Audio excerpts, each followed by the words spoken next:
Vamos lá. Efésios capítulo 1. Semana passada nós conseguimos falar de 3 versículos. Olha só, hein? Andamos bastante na semana passada. Mas é tão rica a carta, né, que eu continuo com essa dificuldade. Cada versículo tem tanta riqueza, tem tanta lição para que a gente aplique hoje nas nossas vidas. E a gente aprendeu a semana passada que nós somos criados para a glória de Deus. E que tudo que é bênção vem do Senhor. Né? Muita gente pode falar, não, mas poxa, muitas vezes eu não tive nem comprometido com Deus, nem tinha Deus na minha vida e consegui muita coisa, olha onde eu estou, olha o que eu tenho, olha o que eu faço. Deixa eu te falar, a Bíblia nos ensina que bênção é aquilo que vem de Deus. Isso a gente já aprendeu a semana passada na introdução que nós fizemos, né, a Efésios. Então, capítulo 1, nós lemos versículos 1, 2 e 3. E hoje nós vamos começar a analisar que presentes são esses que nós temos de Deus e que essa palavra deixa tão claro, que essa carta deixa tão nítido diante de nós, né? E é interessante porque nós temos presentes aí que nós recebemos de Deus Pai, tem presentes que nós recebemos de Jesus, Deus Filho, e tem presentes que nós recebemos do Espírito Santo, Deus Espírito Santo. E nós vamos analisar cada um desses presentes e entender que nós temos acesso a isso. Quantas vezes a gente está sofrendo, quantas vezes a gente está sobrecarregado, frustrado, sofrendo, tendo acesso à herança, tendo acesso à bênção, tendo acesso à promessa do Senhor para as nossas vidas. E como muitas vezes a gente nem sabe que isso é um presente do Senhor para nós, que a gente fala, não, então é o que é, vou viver sofrendo, vou viver longe da vontade de Deus, longe do plano do Senhor, e é o que tem para a minha vida e acabou. Quando não é verdade. A gente precisa se levantar aqui hoje, e nós terminamos o primeiro culto com essa ministração do Senhor nas nossas vidas, que hoje se levante aqui nesse lugar uma igreja de filhos, filhos amados, filhos escolhidos, filhos que caminham em autoridade, porque o Senhor os chamou para viver um plano muito maior do que o que você jamais imaginou. Muito maior do que você pode pensar, o que você pode planejar. O Senhor já nos chamou para viver isso. Ah, Antônio, baseado em que você está falando isso? Na palavra do Senhor. Vamos lá. Efésios 1, 4. Diz o seguinte, porque Deus nos escolheu antes da criação do mundo para sermos santos e irrepreensíveis em sua presença. Olha o que já começa falando. E o primeiro presente que eu vejo do Senhor nessa carta, aqui nesse versículo que a gente acabou de ler, é a eleição. Deus nos escolheu. A palavra está deixando aqui claro, porque Deus nos escolheu nele antes da criação do mundo. E aqui eu quero começar fazendo algumas perguntas para que a gente possa responder essas perguntas aqui juntos. O texto é autoexplicativo. Quem escolhe? Porque muitas vezes a gente tem essa ilusão e é muito bom que a gente seja claro aqui, que a gente vá para o óbvio. Quem escolhe? É a primeira pergunta que eu te faço. Porque uma coisa está claro, não fomos nós que o escolhemos. Mas a palavra está deixando claro que é Ele quem nos escolheu. Ele quem nos chamou. É interessante porque nas últimas semanas a gente vem falando muito sobre isso nas mesas. Quando que nós imaginaríamos que estaríamos vivendo o que estamos vivendo aqui hoje? Tenho certeza que muitos de vocês sequer planejou estar hoje aqui sentado dentro de uma igreja. Está servindo, quem sabe, em algum ministério. Está se preocupando, não somente consigo mesmo, mas com o próximo, com os demais. Não era nosso plano isso aqui que a gente está vivendo aqui hoje. Com certeza, está claro que é o plano de Deus para as nossas vidas, porque foi Ele quem nos escolheu. A palavra do Senhor, em Romanos 3:11, diz que o homem pecador não procura a Deus. Ele tem muitos interesses. Pode ser posição social, pode ser conquista financeira, pode ser carreira, pode ser tanta coisa, mas o homem não procura a Deus. É a palavra do Senhor quem está dizendo, lá em Romanos 3:11. Não procura a Deus, o homem pecador não procura a Deus. Mas é a palavra do Senhor também quem me diz, lá em Lucas 10:19, que Jesus veio buscar aquele que estava perdido. Ou seja, é interesse do Senhor esse encontro. É interesse do Senhor essa comunhão, esse lugar onde a gente começa a viver o que a gente não havia planejado, e a consequência disso começa a abrir diante de nós possibilidades que sequer haviam passado pela nossa cabeça. É isso exatamente o que a gente está experimentando aqui hoje. Não é o homem quem procura Deus, mas sim Deus quem encontra o homem. O Senhor nunca te perdeu de vista. Quantos testemunhos nas mesas eu escuto de pessoas falando: pastor, eu comecei a trabalhar aqui e estava do lado de uma pessoa e essa pessoa era pastor. Aí daqui a pouco saí e comecei a frequentar um determinado lugar e ali tinha um grupo de oração. E daqui a pouco fui para outro lugar e tinha uma pessoa lá que começou a me falar de Jesus, porque o Senhor já tinha, Ele vai nos cercando, Ele vai nos conduzindo, Ele vai nos levando até esse lugar de encontro que Ele quer ter com cada um de nós, porque nós fomos criados para a comunhão e para a glória de Deus através dessa comunhão. E muitos de nós tentam resistir, muitos de nós falam: não, crente não, qualquer coisa menos crente. Achando que quando viver essa entrega, vai falar assim: não, vida de crente é chata pra caramba. Não,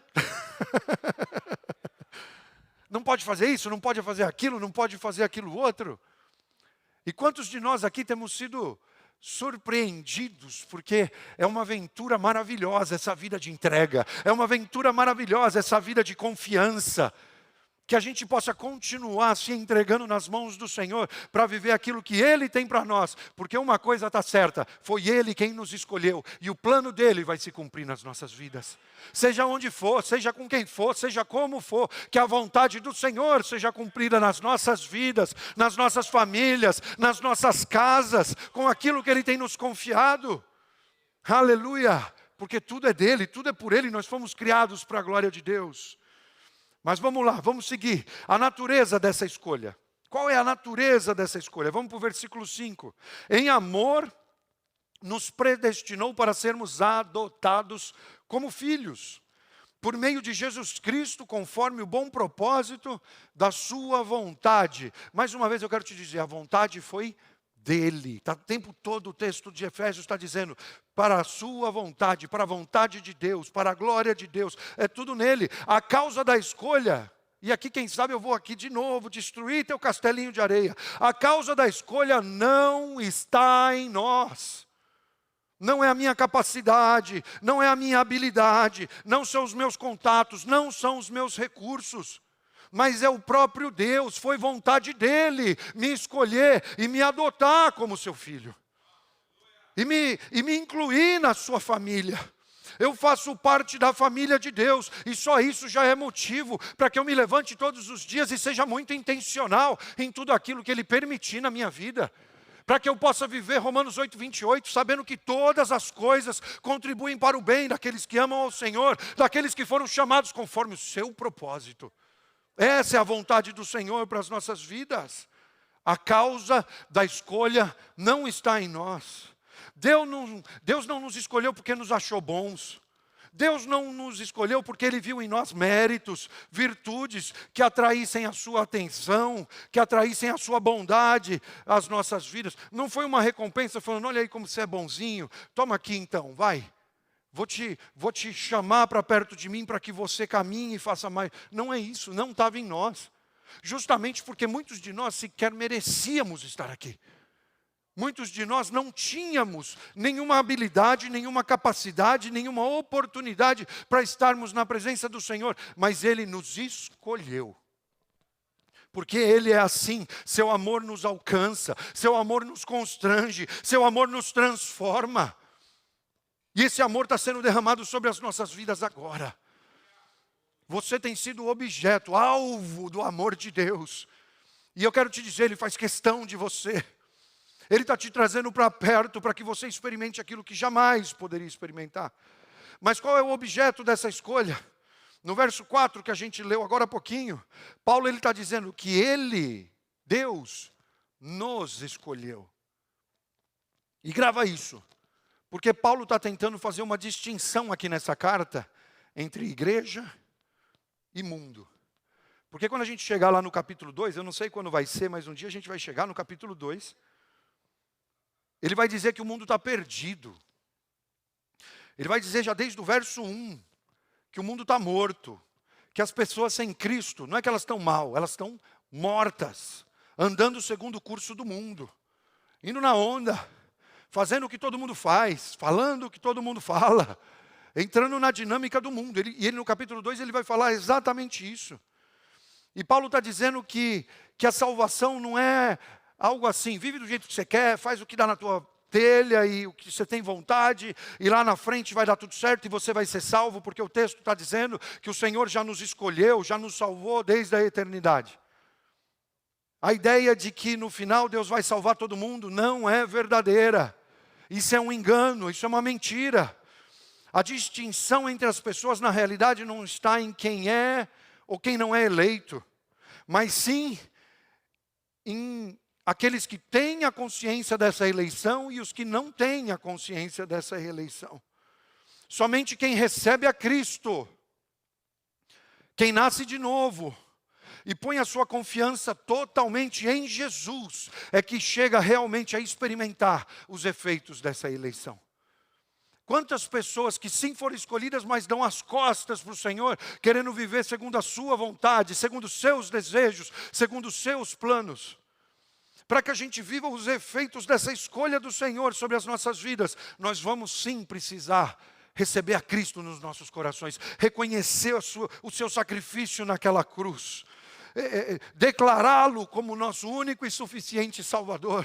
A palavra nos deixa claro, se nós reconhecermos que Ele é Filho de Deus e declararmos com a nossa boca, então nós vamos viver salvação. Não tem outro caminho, não tem outro jeito. Então não vem com essa de que, como o Senhor, a palavra está falando que o Senhor já me escolheu, eu vou viver tranquilo, vou viver relaxado, vou viver fazendo tudo o que eu quero fazer, e lá no final vou ter uma oportunidade e vai dar tudo certo. Não é assim que a coisa funciona. Que nós possamos de verdade nos entregarmos nas mãos do Senhor e viver uma vida de entrega, uma vida de confiança, uma vida cheia de fé, sabendo que o Senhor está conosco, que o Senhor nos coloca na sua família e nós caminhamos de acordo com o propósito que Ele tem nas nossas vidas. O fundamento dessa eleição é justamente isso. Deus nos escolheu em Cristo. Isso não significa que a eleição vai anular a obra de Deus através de Jesus. Tem gente que acredita que se foi eleito, pode viver de qualquer forma, pode fazer o que quiser, e isso não é verdade. O mesmo Deus que estabelece os fins, ou seja, a gente está falando da salvação, Ele estabelece os meios. Ou seja, ou você crê no sacrifício de Jesus na cruz, ou não tem como viver salvação. Nossa salvação acontece por meio da morte e ressurreição de Jesus. Não tem outra forma. E esse texto está deixando isso aqui claro. Qual é o tempo da eleição? Antes da fundação do mundo. Não foi no tempo, foi na eternidade. O Senhor nos criou para a comunhão. O Senhor nos criou para que vivêssemos de propósito. E qual é o propósito dessa eleição divina nas nossas vidas?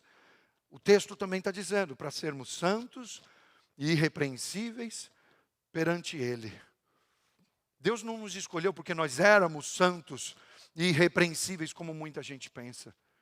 Muita gente acha que está sendo recompensado. Fui bom, então Deus me dá a oportunidade. Muita gente chega na igreja pensando isso. Eu vou chegar na igreja e lá só tem gente santa, só tem gente boa, só tem gente correta, com a vida toda estabilizada. E aí você chega, a primeira vez que alguém pisa no teu pé, você fala, pô, mas você tem até a figurinha lá do WhatsApp, não tem? Você não era da igreja? Né? Você não era da igreja? Como é que você está falando isso? Como é que você está fazendo isso? Como é que você está com esse tipo de conversa? Como é que você está nesse tipo de ambiente? Eu sempre citei, e hoje ela está aqui, minha mãe sempre falou, igreja é hospital. O Senhor veio para quem estava enfermo, para quem estava doente. O som não precisa, né? E normalmente, muita condição nos afasta de Deus. Fala, não preciso, minha vida está ok, está tudo certo, tô indo bem, não preciso disso. Ele não nos escolheu porque nós éramos santos e irrepreensíveis, mas sim para sermos santos e irrepreensíveis. E se era para sermos assim, significa que quando Ele nos encontrou, nós não éramos assim. Todos nós aqui vivemos essa separação pelo pecado, e a Bíblia nos ensina que, inclusive, quem fala que não peca já está pecando. Porque é essa luta constante. O próprio Paulo que foi Paulo, dizia, poxa, o que eu não quero fazer, quando eu vejo eu já fiz. E o que eu deveria estar fazendo, isso não consigo. Quantos de nós vivendo exatamente essa mesma situação? Ele não nos escolheu porque praticávamos boas obras. Mas quando nós o encontramos, nós somos feitura de Deus, criados em Cristo, a partir de Cristo, criados para boas obras. Esse encontro muda tudo. Esse encontro transforma nossas vidas, esse encontro transforma o que nós somos. Por isso a gente fala de novo nascimento. Por isso que a gente fala que o velho homem morre e uma nova pessoa nasce para viver, não o que eu desejo, mas a vontade perfeita do Senhor para a minha vida. A partir daí eu entendo que o meu eu não fica mais no centro. Eu entendo que não é mais o meu plano, não é mais o meu desejo. Não são as pessoas que eu amo, não é o dinheiro que eu amo. Nada disso pode ocupar o centro da minha vida. Mas eu preciso colocar Jesus no centro da minha vida para que todas as demais coisas possam ir para os seus devidos lugares.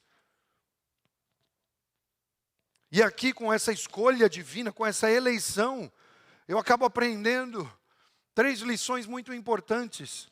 A primeira é de que ela é uma revelação divina, é algo que vem de Deus.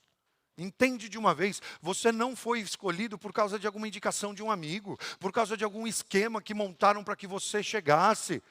Não foi uma recomendação pessoal, é uma revelação divina. O Senhor nos criou para a comunhão e Ele tem um plano para as nossas vidas. Você está aqui porque o Senhor está cumprindo esse plano. Nunca imaginávamos que estaríamos aqui juntos hoje, mas é o plano de Deus. Alguns a gente tem mais facilidade, alguns a gente tem mais afinidade, fala, poxa, é legal andar com você. Outros são desafios impensáveis. Outros você olha e fala assim, de verdade, Jesus, como que faz? Por onde que eu vou? Eu já tentei aqui, já tentei ali, já tentei do outro jeito e não vai. Mas o Senhor nos colocou aqui juntos. E como eu já falei várias vezes, citando o exemplo do bebê, sujou a fralda, não joga o bebê fora, troca a fralda. Quanta gente aí jogando o bebê fora porque ele sujou a fralda? Hã? Haja fralda, né? Hã? Meu Deus do céu. Entende isso tanto para você quanto para o teu irmão aí do teu lado. A revelação é divina, o plano é de Deus, não é teu plano. Mesmo porque se fosse teu plano, acho que 95% das pessoas que estão aqui nesse auditório não estariam. Porque você falava, não, você não. Não é para isso, Jesus morreu por todos. Por aqueles que você acredita que são dignos e por aqueles que menos você acredita que são dignos. O Senhor morreu por todos. Aqueles que você concorda, que você não concorda, aqueles que você se dá bem, aqueles que você não se dá bem. E entende que a eleição divina é uma revelação divina. É um plano do alto, é um plano dos céus. Outra coisa, ela é um incentivo à santidade. A santidade é um processo. Muita gente pega esses textos falando que para sermos chamados santos e fala, não, então a partir de agora só me chama de santo. Se não me chamar de santo, não tem conversa. A santidade é um processo. A Bíblia fala, quem é santo, santifique-se ainda. Esse processo só vai terminar quando nós estivermos na presença do Pai. Só no dia daquele que nós desejamos de estarmos diante dEle. Até lá, todos nós estamos nesse processo e ele não vai terminar. Você vai estar sempre nesse processo de santificação. E quando nós pensamos na escolha, nós vamos entender que ela é um incentivo a essa santidade. E quanto mais nós nos aproximamos do Senhor, mais nós somos desafiados. Mais Romanos 12 começa a acontecer com a gente, e a mente começa a se renovar. Determinados ambientes que antes serviam passam a não servir. Determinadas atitudes que você tinha, você fala, poxa, de verdade eu fazia isso, já não vejo sentido em nada disso.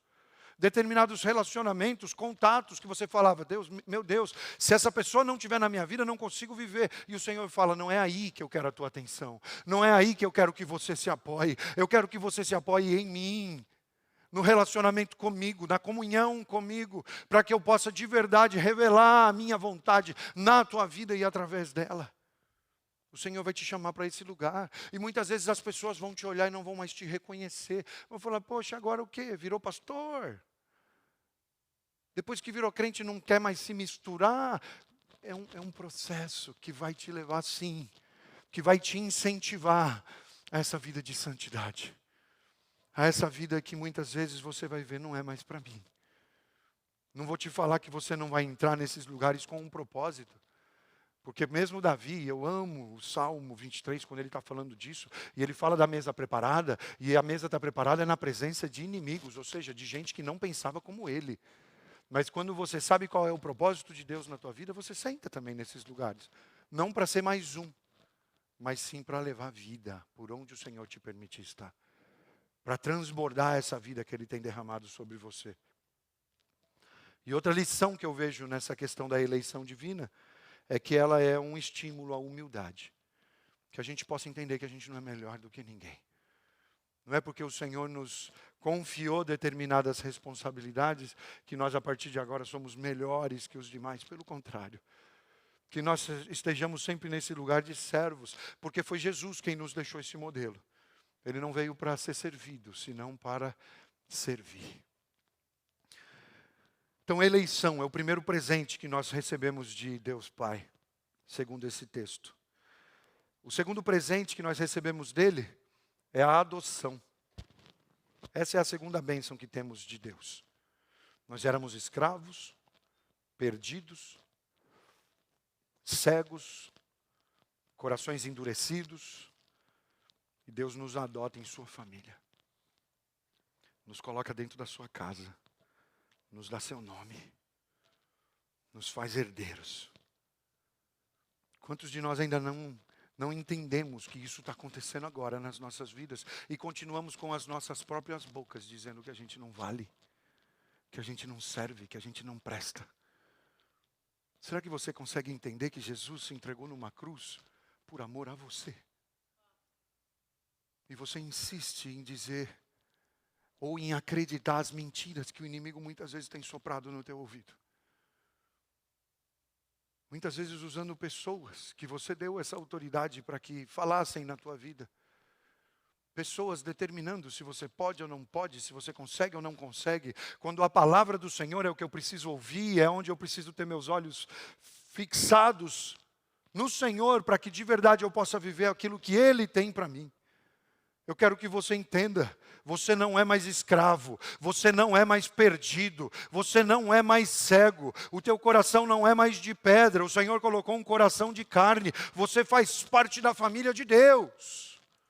Você é filho, você é filha amada, escolhida, para viver aquilo que o Senhor tem para a tua vida. Você tem o nome do Senhor. Você vive na casa dele, você tem herança do Pai. Entenda que esse é um presente do Senhor para a tua vida. Entenda a tua posição. Terceiro presente que Ele nos dá. Já falamos de eleição, já falamos de adoção, mas também nós recebemos dele a aceitação através de Jesus. Através de Jesus, Deus nos aceita. Pela obra de Cristo, nós somos reconhecidos como justos diante de Deus. E a nossa situação antes de Jesus era totalmente diferente. Nós não tínhamos acesso. Nós estávamos totalmente isolados. O canal, a comunicação havia sido quebrada. Mas pela obra de Jesus Cristo, nós somos reconhecidos como justos diante de Deus. Nós vestimos a roupa de Cristo. Por isso nós somos chamados cristãos. Por isso nós nos identificamos, como a gente disse aqui na Páscoa, com o crucificado, porque na cruz Ele conquista isso. Na cruz Ele nos dá esse acesso. E quando eu lembro de aceitação, eu não consigo pensar em outra pessoa que não seja o filho pródigo. O filho pródigo, ele faz tudo o que dava para ser feito de errado no relacionamento de um pai com filho. Ele chega e fala, me dá a minha parte da herança. Ou seja, se a gente só recebe herança quando o pai morre e você pede a tua herança em vida, você está dizendo o que para o pai? Para mim você está morto. Vou viver segundo a minha vontade. É como se você não existisse mais. E aí você pode olhar e falar assim, mas que absurdo o que esse filho pródigo fez. Como que muitos de nós, ou já atuou, quem sabe ainda atua, com relação ao nosso Pai Celestial. Me dá o que eu quero, para que eu possa viver segundo a minha vontade, e para mim é como se você não existisse. Só que o que é interessante é que não fica só aí. Quando ele vai e gasta tudo que ele tem, e vai para uma situação extrema, onde ele tem que comer inclusive comida de porco. E ele fala, poxa, tem trabalhador na casa do meu pai que vive muito melhor do que eu vivo. Eu vou voltar e vou falar para ele, poxa, me deixa pelo menos viver como um desses que trabalham para você. Quantos de nós não entendeu nada do que é ser filho? Quantos de nós vivendo privações que nós mesmos estabelecemos para as nossas vidas, por causa de escolhas que nós fizemos em determinados momentos. Mas no momento que ele faz isso e que ele reconhece a situação dele longe do pai e fala, vou voltar para a casa do pai, quando o pai vê ele, sai ao seu encontro, ele lhe abraça, mesmo com esse homem cheirando chiqueiro, mesmo com ele mal cheiroso, cheirando porco. O pai o abraça, o pai não fala, vai lá primeiro tomar um banho, depois eu te abraço. Vai lá ficar arrumadinho para que então eu possa te mostrar. O amor do pai era tão grande que ele simplesmente abraçou. E eu quero te dizer que com isso eu entendo e eu aprendo que não importa o que foi feito. Se você reconhece Jesus, o Senhor tem um plano através dele para a tua vida, para que você viva a comunhão e para que você viva a direção que Ele tem para você, porque já existe um plano, já existe um projeto de vida, já existe um projeto de esperança. Já existe um projeto onde não vai ser mais só você, quem sabe vai ser impactado e abençoado, mas muitos vão viver esse mesmo impacto e essa mesma bênção através daquilo que Deus quer fazer na tua vida. Quantos lugares que o Senhor já te colocou, quantas pessoas que o Senhor já te deu autoridade, já te deu voz, para que você possa compartilhar aquilo que Ele tem te entregado. Que a gente possa entender aqui hoje, que essas são as bênçãos que nós recebemos do Pai, que nós fomos escolhidos, que nós fomos recebidos na família, e que nós somos aceitos, que nós somos abraçados, que nós somos amados. Não é questão de como você chega, porque você vai chegar e o Senhor vai te receber, mas se prepare para ser transformado, porque quando nós começamos a caminhar segundo o propósito de Deus, a nossa vida muda. Os nossos valores são transformados, as nossas impossibilidades caem por terra e nós começamos a caminhar por fé, de acordo com aquilo que o Senhor tem para as nossas vidas. Então é isso que o Senhor tem aqui para a gente hoje.